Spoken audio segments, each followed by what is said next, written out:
खुलुमबाय।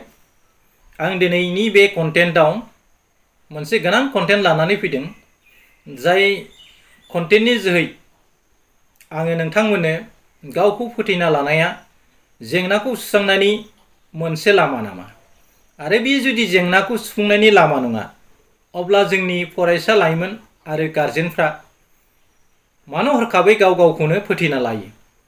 बिनि सायाव गोबां भिडिअ खालामनो थाखाय आंखौ गोबां समनिफ्राय गोबां सुबुङा बुंबोबाय थादोंमोन, नाथाय आङो माखासे एंगार हायै जाउननि थाखाय बे कन्टेन्टनि सायाव आङो बेस खालामनानै भिडिअ लाबोनो हायाखैमोन। आं दिनै नोंथांमोननिसिम बे इस्युखौ लानानैनो आं दिनैनि कन्टेन्टआव सावरायनो नाजानाय जादों। मानोना खोब दुखुनांथावना खोथा, बाक्सा जिल्लानि रुपुयि हालामनि बेन्दोङाव थानाय माइनाव बाजार ओनसोलाव, थामहिनबा बरमाज्रा ओनसोलाव खेबले खेबले खायसे लाइमोनफ्रा गावखौनो फोजोबना लानाय जाथाया जोंनि मेगनाव नोजोराव गोग्लैबाय थादों। दा बेफोर जाथाया खालि जोंनि बाक्सा ओनसोलनि माइनाव बाजार बा माज्राबारि ओनसोलाव जानाय बे जाथाय नङा। बावैसो माज्राबारि ओनसोलनि मोनसे गामियाव सासे बर' आइजोआ गावखौनो फोथैना लानाय जाथाया जोंनि थाखाय खोब दुखुनांथावना खोथा। बिथाङा कलेजाव फरायनाय सासे आइजोमोन, नाथाय न'खर गारजेननि माखासे लेक अफ गाइडेन्स, बोसोनथि होनाय आरो मिउचुवेल आन्डारस्टेन्डिंनि गैलायैयाव बे आइजोआ हरखाबैनो गावखौ फोजोबनानै लायो, मुलि जानानै, अस्थाद मुलि जानानै।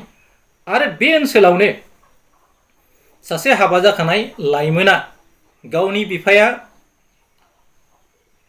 बुंनायाव, थामहिनबा नोंसोरखौ फरायहोनायावनो, फरायनाय खरसा होनायावनो, नोंसोरखौ फिसिनायावनो आंनि धोन दौलत थाखा फैसाया दिनै जोबस्रांनायनि लामायाव फैबाय, बिदि बुंनानै मानहानि खालामनायाव बै सेंग्रासाया गावखौनो फोथैना लानाय जाथाया जोंनि नोजोराव गोग्लैबाय थादों।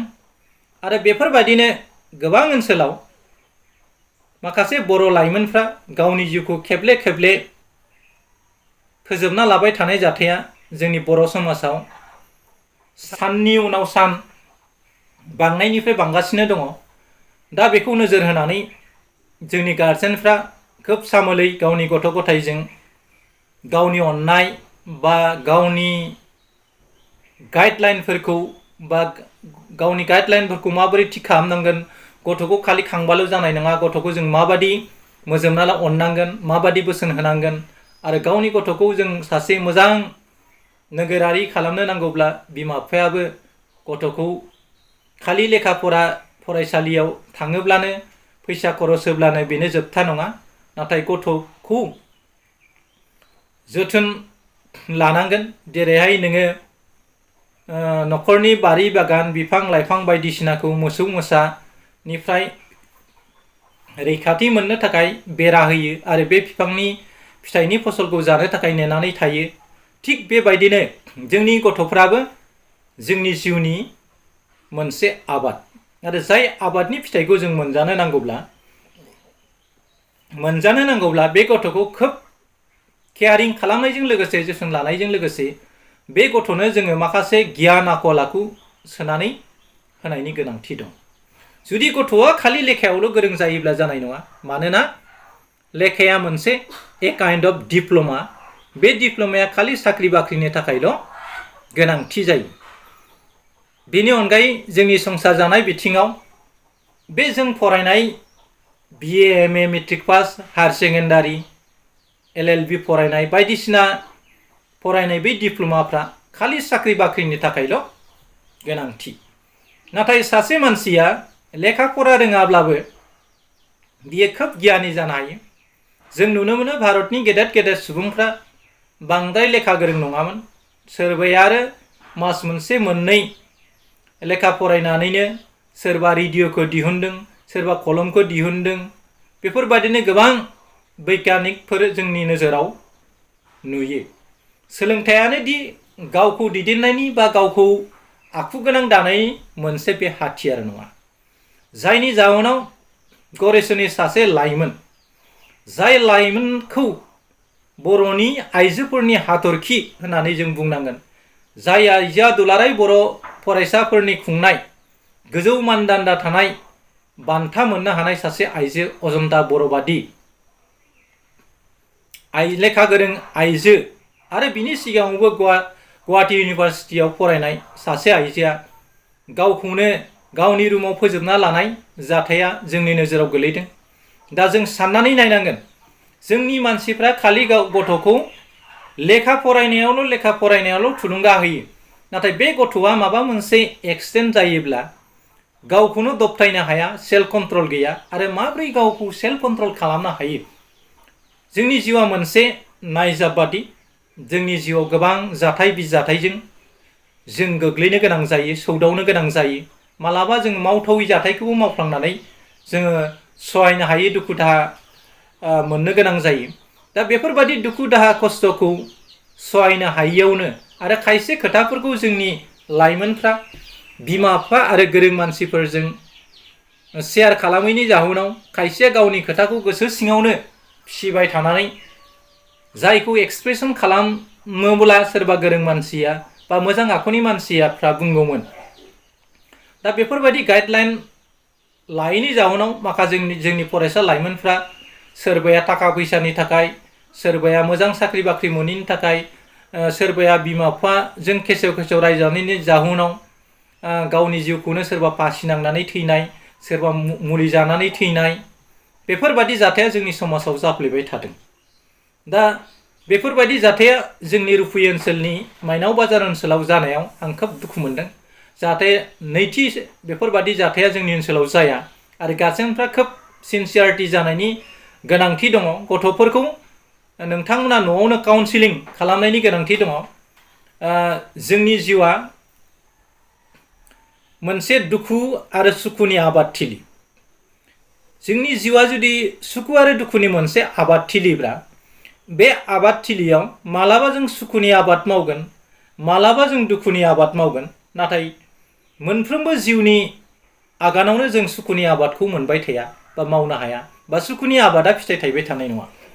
दा बेखौ नोजोर बोनानै जोंनि लाइमोनफ्रा मोजां मोजां गियानि लेखाफोरखौ फरायनांगोन, आरो माबा मोनसे जेंनाजों जायोब्ला बिमा बिफाजों शेयार खालामनो हायाब्ला सोरबा बिगुमैजों, सोरबा बिदाजों, आरो सोरबा ओनसोलनि समाज सिबियारि सुबुंफोरजों शेयार खालामनानै गावनि बै थाखोमाना थानाय जेंनाखौ माबादि समाधान खालामनो हायो, आरो बे जेंनाफोरखौ माबोरै फोजोबनो हायो, आरो बे जेंनाफोरनिफ्राय गावखौ माबोरै रैखाथि खालामनो हायो, बेखौ सावरायलायनानै गावनि जेंनाखौ समाधान खालामनो हायो एबा सुस्रांनो हायो। दा बेखौ नोजोर होनानै जोंनि साफ्रोमबो फरायसा लाइमोनफ्रा खालि जों लेखायावल' गोरों जाबा जानाय नङा, नों गावखौनो गाव सामलायनो हानांगोन। जेरैहाय नों गंसे बाइक, गंसे गारि बा एयारप्लेन सालायोब्ला जेरैहाय बिनि मिटारखौ नायनानै, डिग्रिखौ नायनानै मालाबा समाव नोङो ब्रेक गानांगोन, मालाबा समाव नोङो स्पिडाव सालायनांगोन, मालाबा टाइम एन्ड सिटुएसनखौ नायनानै नों गारिखौ स्ल' सालायनांगोन। बेफोरबादिनो जोंनि जिउनि खारथायखौबो नों मालाबा दिदोमै सानै हयै खायसे खामानिखौ मावनो नांगोन, आरो खायसे खामानिखौ साना हवा नों मावोब्ला नोङो एक्सिडेन्ट जागोन।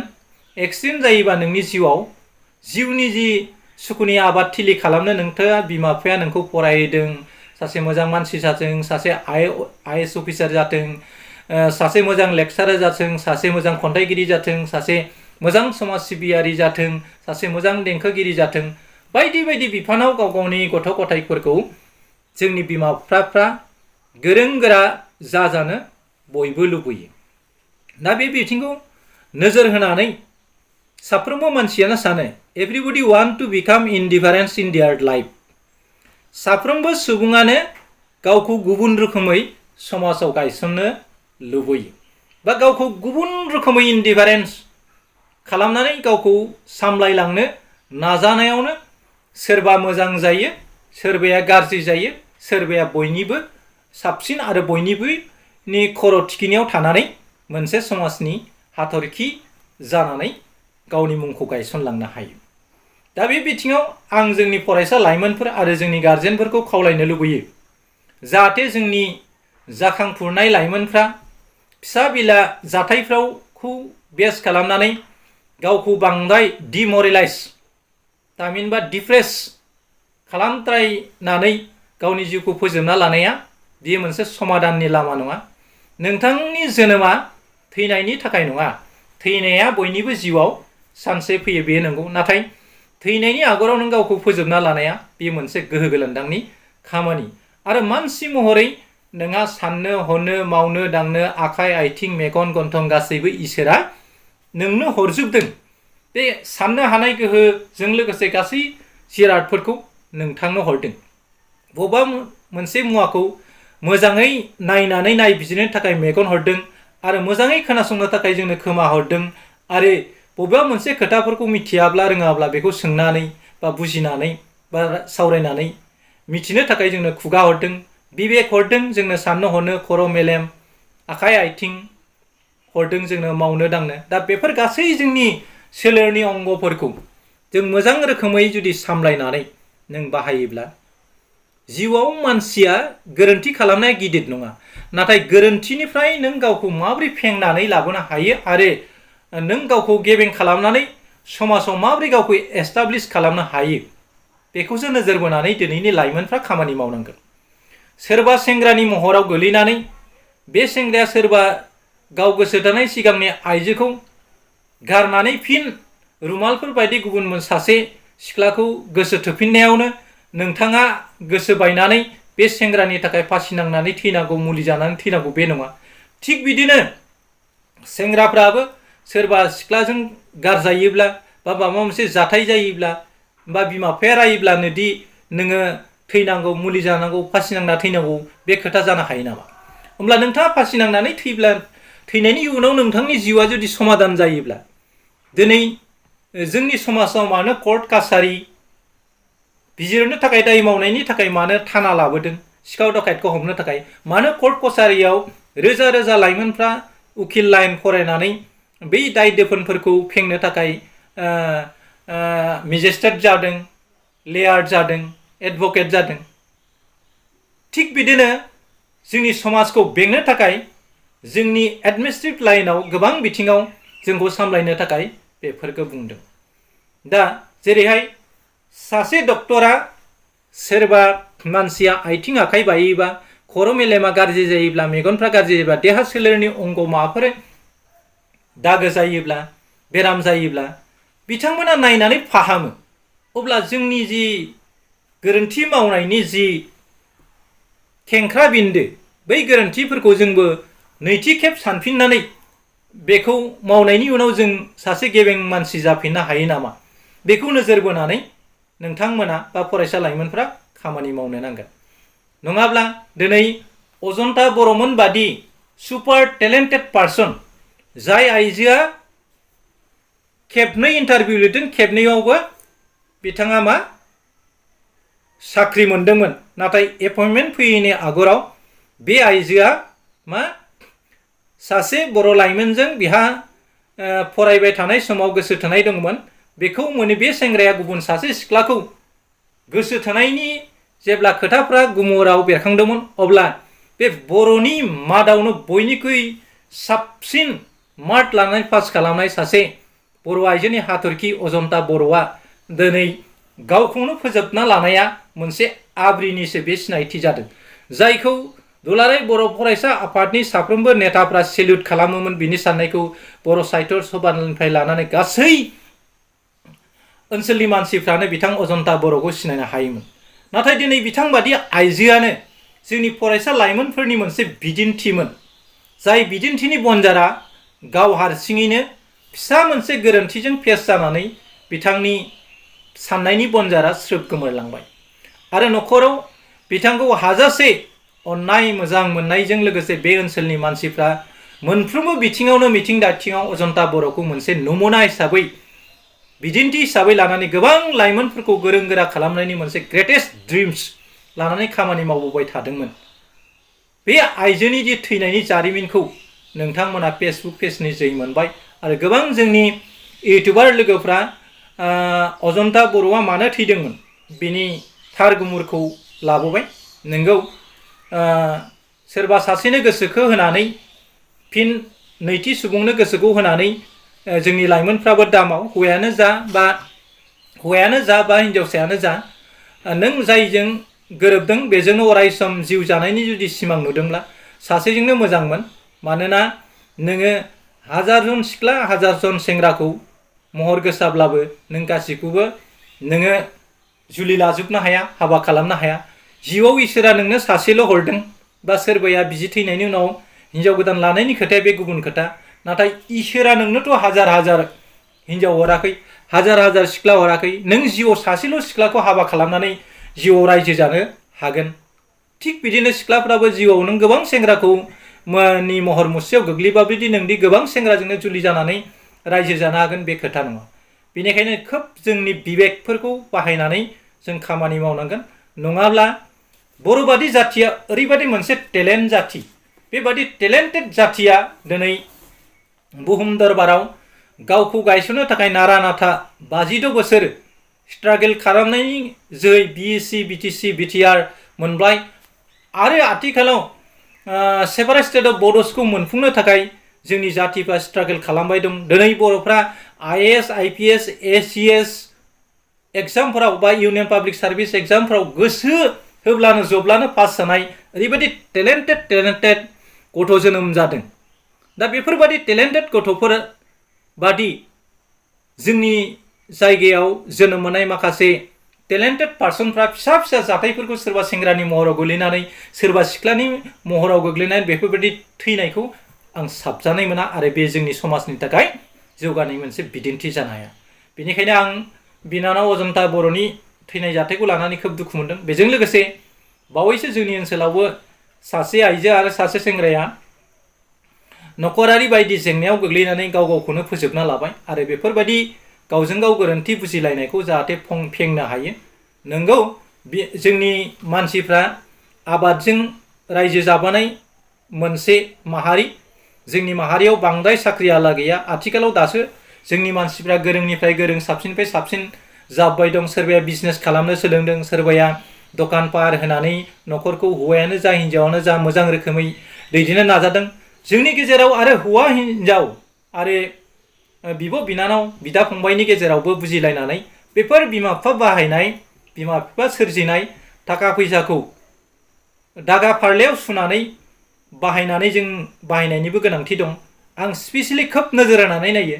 रुपुयि बाजारावनो होन, सिमला बाजारावनो होन बा BTCनि अनगायैबो आउट अफ BTC ओनसोलनि बर'फोरनि जि मेन्टेलिटिफोरखौ आं नायो। गगामुग ओनसोल, धेमाजि ओनसोल, गहपुर, बातासिपुर बादि गोबां जायगायावबो आं नन BTCनि बर'फोरनि जि रायजो जानायनि जि थासारि बेखौ आङो फरायथ'नो थाखाय माखासे ओनसोलफ्राव थांदोंमोन। नाथाय बांसिन लाइमोनखौनो ओरैबायदि गोरों गोरों गथ'फ्रानो जौ लोंनानै बाइक सालायनानै एक्सिडेन्ट जासावनानै थैयो आरो बिथांमोना ज' केराम बर्ड गेलेनानै थायो। बबेबा बास स्टेन्डनि बबेबा वेटिं सेटफोराव जनानै लामायाव सानफा थोलो जिरायनाय, आड्डा मारिनाय बेफोरबादि थासारिखौ जों नुनो मोनो। ओजोंहाय न'आव बिमा बिफा बोरायफ्रा मेंग्लिनानै फिसाफोरनि सापर्ट मोनाखै। सोरबा आबाद मावदों, सोरबा मेंग्लिना मोसौ गुना गाइखेर सेरनानै फिसालानो फरायना होदों। बिसोरनि फिसा फिसौनि जि देलायनायनि जि मति गति नायोब्ला खोब लाजिनाय फैयो जों। बिथांमोननि बिमा बिफाफ्रा गामसा गिजि गानो, लंपेन्ट गिजि गानो, नाथाय फिसालाफ्रा बाइक लानानै ओरैबायदि सुदायो। सोरबा सिख्लाखौ खिथु उनाव लानानै थाङो आरो सेंग्राखौ गावनि स्कुटियाव दैखांना लाङो। दा बेफोरबायदि थासारिखौ जोङो नंगौ जोंनो मानसिनो बबेबा मोनसे दाबसे जायगायाव गुबुन मोनसेयाव थांनो थाखाय गारि घरा नांगौ। नाथाय बे गारि घराखौ मोन्दों होननानैबो जोंनि बर' सेंग्राफ्रा ओरैबादि थैयो।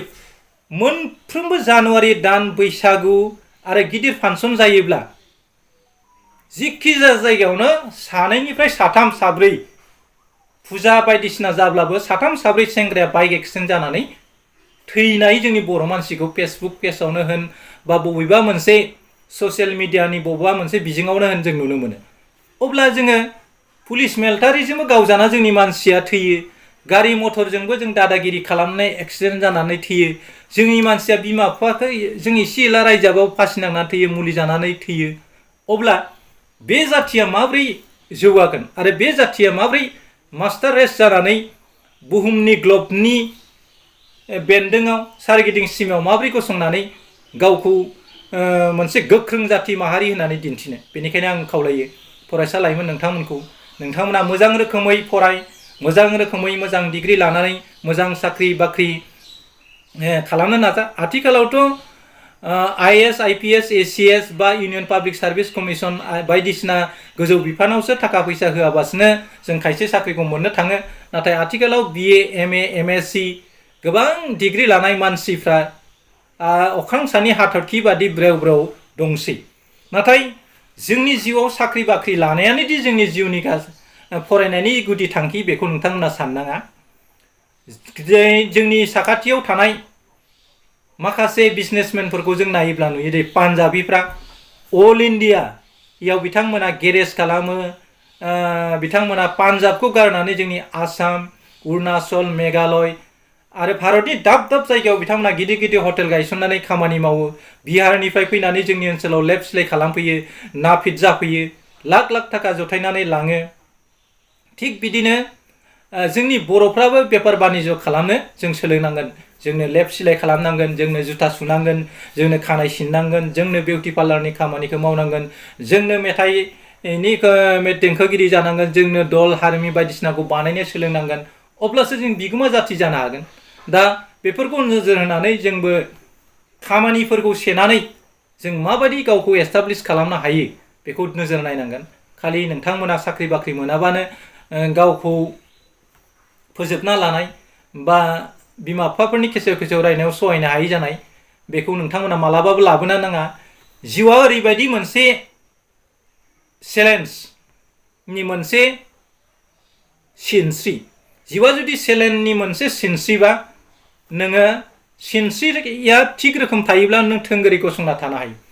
सिनस्रि बायोब्ला नों गसंनानै थानो हाया। बेबायदिनो लोरबां सुबुंफ्रासो सोरबा मुलि जानानै थैयो, सोरबा फासि नांनानै थैयो, सोरबा गावखौनो गोहो गोलोन्दां बादि फोथैना लायो। नाथाय गावखौ फोथैना लानाया जोंनि समाधाननि लामा नङा। नों बे समाधाननि लामाखौ लानो नांगौब्ला साप'ज नोंखौ बिमा बिफाया बुंबाय, नोंखौ फरायहोनायाव थाखा फैसा थांजोब्बाय, थोरै जाबाय, बायदिसिना होनबाय, नोंसोर बायदि फिसाखौ आं खाङाबानो जागौमोन, थैजोबबानो जागौमोन। होमबा फिसाला साथाम साब्रै दङब्ला गासिबो मुलि जाना थैजोबनोसै नामा? दा नोंथांमोना बिमा बिफाया बिदि खेसेव खेसेव रायोब्ला नोंथांमोना फरायनायनिबो जुदि स्क'प गैया, नोंथांमोना मोनसे जिउनि मोनसे दिंग्राय बिन्दोजों थांनानै नोङो आफाया जोंखौ ओरै थोरै बुंबाय, फरायनायाव ओरै थोरै थांदों, ओरै थाखा फैसा होदों, दे होमब्ला आं ओरै थोरै बिजनेस मावनोसै, सोरनिबा सिङाव थाथ'नोसै, ओरै थोरै खालामनानै आङो बिजनेस मावनानै आफानि सिगाङाव माहाजोन जाना खिन्थिगोन, ओरै थोरै आफाखौ आङो उन दाहा खालामगोन। बेफोरबायदि साननानैसो जों खामानि मावनांगोन। आरो हाजिरा मुजिरि मावनानैबो जों BA, MA, डक्टर प्रफेसार जानो हायो। बिनि गोबां बिदिन्थि दङ। मानसिया गोसो जायोब्ला लामाया जेथिंबो एग्रे बेग्रे थायो। नों खालि मोनसेल' लामा संनानै बे लामाजों थांनानै थाखा फैसायानो होन, फरायनायानो होन, नोंनि टारगेटखौ लानानै खामानि मावोब्ला नों जाफुंनो हायो।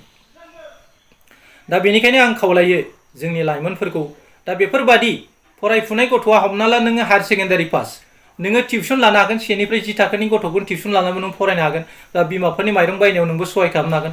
बबेबा मैगं थाइगंखौ बायस'नानै नों गावनि लकेलनि ओनसोलावनो 1000-500नि मैगं थाइगं बायनानैबो नोङो साननै सानथामनि माइरं दैरंखौ बहि गांब्रै गांबानि फैसाखौ नोंबो दिहुननो नांगोन। खालि बिमा बिफानि सायावल' बेस खालामनानै मावबाय थानो जानाय नङा। रुवाथि थानानैबो BA, MA जानाय गोबां मानसि दङ। दा बेफोरखौ नोजोर होनानै नायोब्ला जों गोबां नुनो मोनो समाजावनो बिदिन्थि हिसाबै। दा ओंखायनो आं लाइमोनफोरखौ खावलायो, नोंथांमोना मालाबाबो गावखौ फोजोबना लानाय खामानिखौ दा माव। नोंनि न'खरा नोंनि जौगानायखौ लुबैयोब्ला नों न'नि दोरोदनानै बबेबा मोनसे जायगायाव थां आरो बेयाव नोङो जोंनि लाइमोनफ्रा गावखौ गायजोबनो थाखाय गावखौनो बन्जार बादि नमुना हिसाबै बिदिन्थि लानानै जों खामानि मावलांनांगोन। आरो बेफोरबादि वेजों जों थांब्लासो जों गावखौ फोजोबना लानाय, गावखौ फोथैनाय बेफोर खामानिफ्राय जानगाराव अराय थांनांगोन। मानोना जायफ्रा गोहो गोलोमदां, जायफ्रा मावनानै जानो गियो, जायफ्रा गावखौनो खोब लोरबां होननानै सानो आरो गाव थैनानै थांनायखौनो बा सुइसाइड जानायखौनो बा गोदोनायाव फासि होनानै दौलें लगायबानो दि गासिबो नोंनि जेंनाया समाधान जागोन बे नङा। नोङो बिमा बिफाखौ नों थैनायनि उनाव नोंनि बिमा बिफा फंबाय बिनानावफोरनि गोसोआव नों दुखु होलांनाय जागोन। आरो बे दुखुआनो जानो हागौ नोंनि बिमा बिफाखौ प्रेसाराव फोथैनायबो जानो हागौ, बबेबा नोंनि न'खरनि बिमानि जिउआव हरखाबैनो बोराय बुरि जानायनिबो बे बिदिन्थि जानो हागौ, आरो नोंजों लोगोसे सोरबायाबो बबेबा आबेगिक जानानै थैफालांनो हायो। बेनिखायनो जोंनि बिबेक आरो जोंनि साननाय हनायखौ मोजां रोखोमै बाहायनानै जोंनि लाइमोनफ्रा जुदि गावखौ गायसननो नाजायाब्ला जोङो खोब दुखुनांथावना खोथा। दा बे बिदिन्थिखौ नायोब्ला जोंनि गोरों गोरों बर' आइजोफ्राबो गावखौ हमथानानै सोरनिबा महराव गब'नानै गावखौ बे सेंग्राया बे सिख्लाया गावखौ नेवसिबानो फासि नांना थैनाय, मुलि जानानै थैनाय, बा गावदि एफाबां माने डिग्री लादों, एफाबां माने गिदिर साख्रि बाख्रि मावदों, बेखौ बावनानै सासे मानसिनि महर मुस्रियावनो गावखौ फोजोबना लानाया बे खोब गोरोन्थि। आरो नोंनि सिगाङाव गोबां मानसि गसंनानै दङ। बे सासे सिख्लाया सासे सेंग्राया नोंखौ गालांनायनि इयुनावदि नोंनि जिउआव जिउनि लोगोरिया जोबगोन बे नङा। नोंथाङा जुदि मोजांब्ला बे सेंग्रानि इयुनावबो नोंथांखौ गोबाना लानो थाखाय गोबां सेंग्रा गोबां सिख्ला ओंखारनो हागौ। बेनिखायनो नोंथांमोना बेफोरबायदि इलिगेल हाबाखौ दामाव, बेफोरबायदि समाजजों मुगैजानाय खामानिखौ दामाव। आं खोब बे भिडिअखौ आङो बिनानाव अजन्ता बर'आ जेब्ला सिलिं फेनआव दुरुंजों गावखौ गोदनायाव दौलें होनानै फासि जादोंमोन, बै फासि जानाय खालि आं बे भिडिअखौ बानायनो नाजादोंमोन, नाथाय आं खोब दुखु मोनदों। सानैसो मानसिया आंखौ रुफियाव लोगो मोननानै माज्राबारि ओनसोलाव जानाय सानै लाइमोननि हरखाब गावखौ फोजोबना लानाय जाथायनि सायाव बिथांमोना भिडिअ आंखौ सावरायथाय मोजां बोसोनथि होनो थाखाय खावलायबाय थानायखाय आं दिनै JSP@536 चेनेलाव बेखौ हरबाय। मिजिंथियो जाहाथे जोंनि फरायसा लाइमोनफ्रा आरो जोंनि गार्जेनफ्रा मोजां रोखोमै गावनि गथ' गथायखौ मोजां रोखोमै सामलाय, मोजां रोखोमै बोसोनथि हो, आरो जायै लोङै न'खराव दुमदाखाल खालामनो नाङा। थासारिया गाज्रि जायो, आरो थासारिया गाज्रि जायोबा इयुनाव नोंबो बोराय समाव गथ' गथायजों फिसिजायाबो जानो हागौ, आरो नों दुखु दाहायाव सहायहैनो गोनां जागोन। आरो बे दुखु दाहाया नोंनि फिसालानि देहायाव मोनसे एलार्जि जानानै थागोन। बेखौ जाहाथे जोंनि लाइमोनफ्राबो मावा, जोंनि गार्जेनफ्राबो मोजां रोखोमै बेफोर थासारिजोंखौ नायनानै खामानि मावोब्ला जोंनि जेराव बेफोरबायदि हरखाब गावखौ फोजोबना लानाय जाथाया जोंनि समाजाव खमायलांगोन होननानै आं मिजिंथियो। आं भिडिअखौ बांद्राय गोलाव खालामला, बेखिनियाव आं भिडिअखौ फोजोबनो नाजानाय जाबाय। मिजिंथियो जायफ्रा आंनि चेनेलाव गोदान बिथांमोनखौ आंनि JSP@5365 चेनेलखौ साबस्क्राइब खालामना लानो थाखाय खावलायनाय थाबाय। लोगोसेयावनो बेफोरबायदि मोजां मोजां आपडेटखौ मोननो थाखाय नोंथाङा आंनि चेनेलनि अल नटिफिकेसनखौ दाबायना ला, जाहाथे गोदान गोदान नटिफिकेसना नोंथांसिम सहैनो हायो आरो नोंथाङा आंनि गोदान गोदान भिडिअखौ नायबाय थानो हायो। एसेनोसै, गोजोन्थों, खुलुमबाय, जै बर' हारिनि।